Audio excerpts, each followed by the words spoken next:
North Korea has passed a law allowing it to carry out a preventive nuclear strike and declaring its status as a nuclear-armed state irreversible, according to state media. The announcement comes amidst all talks on denuclearization and concern Pyongyang may soon resume nuclear testing for the first time since 2017, following the failure of a series of high-level summits with then United States President Donald Trump over sanctions relief.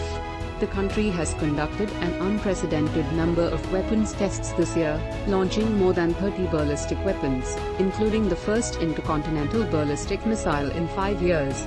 The new law, passed at the Supreme People's Assembly, will allow North Korea to carry out a preventive nuclear strike automatically and immediately to destroy hostile forces when another country poses an imminent threat to Pyongyang, the official Korean Central News Agency said.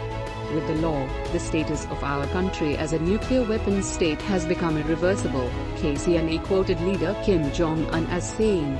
The United States has offered to hold talks with Kim at any time or place, while South Korea's president has said his country would provide massive amounts of economic aid if Pyongyang began to give up its arsenal. North Korea, however, has accused the US of hostility and rejected Yoon's offer.